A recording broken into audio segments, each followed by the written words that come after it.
Remember the time you had a dream, a burning desire to do something, but you brush it off because it's unrealistic or impractical? Well, growing up, many of us have been told to give up our passion. We've been taught to follow a path that helps us fit into society. Let me share a quick story with you. I used to be a maths tutor, and I have this teenager student, a young man who loved being active. You could tell that he was full of energy. The moment I brought out topics like sports, his face would lit up. He would talk about how quickly he would pick up any sports and how great he was. He even grabbed the basketball and showed me his move. And you could see that he was completely in his element, in his flow when he was moving. But here's the problem. His parents wanted him to be a clerk, an admin clerk. They even took him to the doctor and got him some medicine to help him calm down. But instead of helping him to be more focused in his studies, it just made him feel very tired and sluggish all the time. Every time he came to my class, he looked very exhausted, barely able to stay awake. He would start working on maths problems, and halfway through, he would just doze off. You could tell that he had zero interest in maths. One time, I even waited outside his house for an hour. I called his parents, like, hey, where's your son? I knocked on the door several times. I pressed the doorbell, no one answered. And it turns out that he actually fallen asleep in his room. He eventually opened the door, and when his dad got back home, he gave the poor young man a scolding before we had our lessons. Here's why I'm sharing this with you. You can't turn a monkey into a sloth. You can't force yourself or someone else to be someone or something they are not. Not everyone is meant to be at the desk all day, staring at a computer. Not everyone will love maths like I do. And I could tell that this student was actually pretty smart. I'm sure if he put in the effort, he would pass maths. But why would he do well in his exam to work in the office, something he doesn't want? There's no incentive for him to pass his maths. Sure, a white collar clerical job might feel secure, but when you try to force yourself or worse your kids into being someone they are not, you just end up draining all the life out of them. They became empty and soulless shells like zombies, just going through the motion, being like everyone else.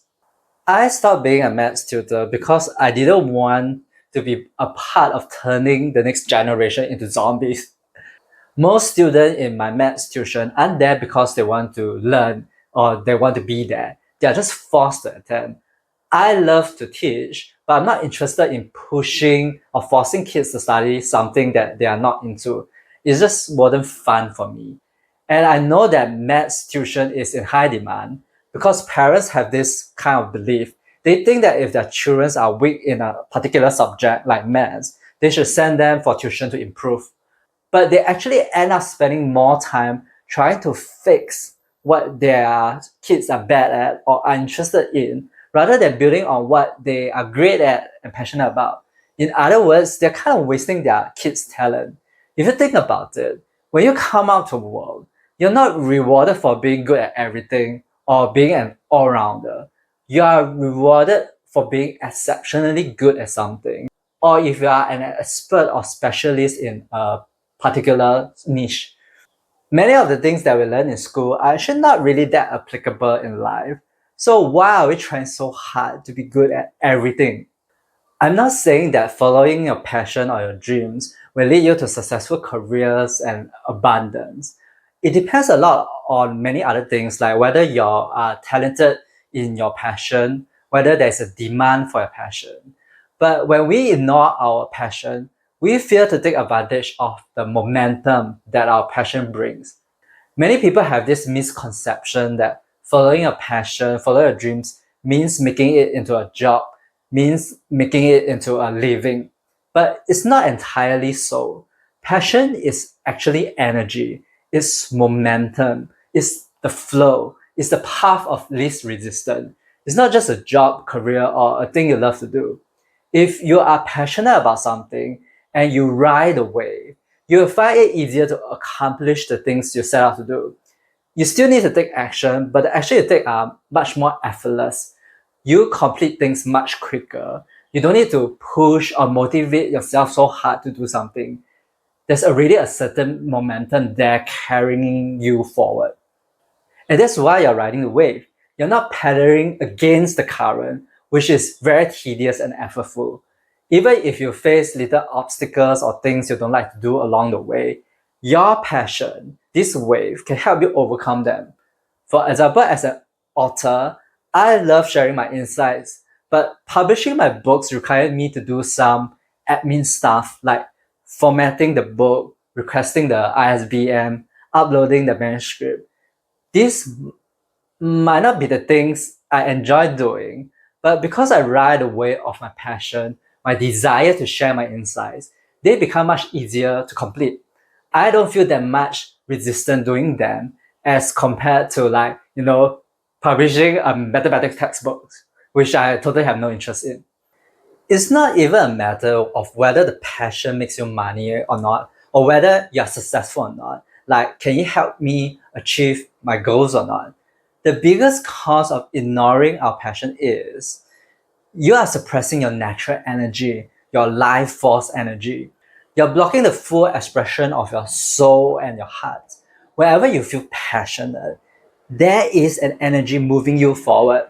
But imagine each time you think that you're following a passion is unrealistic or not practical, you are actually pushing down this energy. Your soul is moving you forward, but you are resisting. And that's why you became stuck. You're not riding the wave, you're pushing against the wave. It's like the wave is carrying you in a certain direction that is beneficial to you, but you're holding on to the tree tightly, like, no, I'm not going. You are putting resistance on something that has a lot of flow and momentum. This means that you are applying an equal amount of effort to resist the flow. And of course, this will definitely drain you. And when the wave of your passion subsides, you might find yourself trapped in the same place, like nothing has changed, you're just in your comfort zone. For example, when I have an idea or insight, and if I don't create it, if I procrastinate, I resist it, I will find myself feeling all kind of restless. Like no matter what I do, I will feel a sense of uneasiness or boredom. That's because I'm cutting the flow and momentum of my ideas, and it stops the flow of everything else. But if I just ride a wave, just create a video, don't overthink it, and don't care what the outcome, like how many people watch it, I found that I have more and more ideas. The more I create, the more ideas it will come. When I'm tapping into my passion, the energy source, on my creativity, the ideas just keep flowing. There isn't much resistance. If you're passionate about something, you have to go for it. The passion you're feeling is not going to last forever. It will die off. For example, in 2021, I feel this passion to write songs again. I haven't written songs for years, but eventually this passion died off in 2022. Not all these wave or passions will last very long. So you want to make the best use of it. You want to leverage this momentum and energy as much as possible before it dies off. Like for me, I did write a few songs in this period where I'm feeling very passionate about music. It got me learning about music production, which is fun. And even if it isn't something you're going to do forever, by tapping into your passion, it will lead you to the next thing and the next thing and the next thing. Like how it led me to creating YouTube videos. And now it's actually leading me back to writing my blog posts. I've been spending some time rewriting some of my old blog posts and making them better. I'm just like a surfer, right? I'm just following the flow and riding the wave and getting as many things done as possible. But more importantly, it's not about productivity or how many things you can create. It's about being connected with your higher self. When you are in the vibration of passion, you are moving forward in a fast momentum. You are riding a natural life force energy. You will feel free with little or no resistance. That's the vibration we are meant to be in. That's when our spirit are flowing through us. Not following a passion can leave you feeling unfulfilled and unsatisfied. If you're stuck in a 9 to 5 job that you dislike, watch this next video.